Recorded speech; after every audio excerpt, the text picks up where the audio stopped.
قولي لي يا اختي، هي الدنيا ماشيه بالمنظار ولا يعني ماشيه بالمنظار؟ احترتي يا حبيبتي واحتار ده ليه؟ انت عارفه الست كريم جارة غاليه وحبيبه ما تتخيرش عن السامعين، وما تعرفيش غلاوتها عندي قد ايه. عشان كده كل يوم يا حبيبتي اروح عندها، ساعات تلاقيني عندها الصبح وساعات تلاقيني عندها الظهر، يعني يا حبيبتي زي ما تقولي كده مربط عندها. وبقيت لما اقول لابو سيد انا رايحه لست كريمه يقول لي انت مش كنت عندها امبارح يا بمبا؟ ايوه يا ابو سيد. وكنت عندها اول امبارح يا بمبا؟ تمام يا ابو سيد. واول رحت لها الصبح وبعد الظهر يا بمبا؟ صح يا ابو سيد. طب لما هو صح خففي عليها شويه عشان تبقى زيارتك لها معنى، زيارتك غاليه. قلت يا اختي اطوع الراجل على قله عقله واشوف اخرتها ايه. رحت قاعده جمعه بحالها ما روحش، وجيت يا حبيبتي رحت قابلتني الست كريمه والعيال اتلموا حواليا وبقوا يا اختي ما هماش عارفين يعملوا معايا ايه. وست كريمه بقت طايره بيا طيران ومش عارفه تعمل معايا ايه ولا ايه.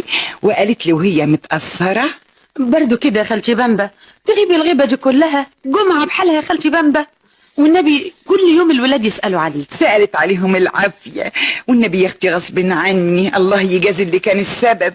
مين؟ لا مفيش. قولي لي يا اختي، اوعى اكون جيت يعني في وقت غير مناسب، ولا يعني اكون شغلاك عن حاجه كده ولا كده ولا شغليني ازاي يا خالتي بامبا؟ ده لما يكون ورايا الشغل متلتل كمان. ده انت قعدتك الحلوه دي بالدنيا. تشربي ايه يا خالتي بامبا؟ ملوش لزوم اتعبك يا ست كريمه. ودي تيجي برضو لازم تشربي حاجه. اقول لكم الحق، كريمه صحيح، وهي كريمه ما بقتش عارفه تجيب لي ايه ولا ايه ولا ايه، ايش سخن وشي ساقع وشي والنبي تاكليها، والنبي تاكليها يا تعدمين. ودي دوقيها كمان عشان خاطر. يعني بقول وبقيت يا اختي مش ملحقه على الاكل ولا الشرب اللي قاعده تزغطني بيه.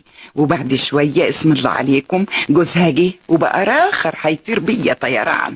وبقيت يا اختي عامله زي العروسه اللي في الزفه. حق بقى يرضيكم اسمع كلام الراجل ابو سيد ولا اروحش ازورها، ولا دايما ازورها وودها مادام بيحبوني قد كده. وبقيت يا حبيبتي كل ساعه نط لهم وكل وقت، صبح تلاقيني عندهم، ظهر تلاقيني عندهم، ليل برضو تلاقيني عندهم، ده حتى اللي كان يعوزني يجي لي هناك عندهم. بس بقى يا اختي الايام الاخيره دي لقيت الست كريمه لما تشوفني تقول لي كده من غير نفس.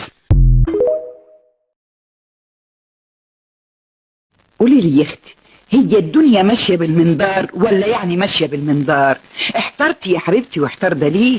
انت عارفه الست كريم جارة غاليه وحبيبه ما تتخيرش عن السامعين، وما تعرفيش غلاوتها عندي قد ايه.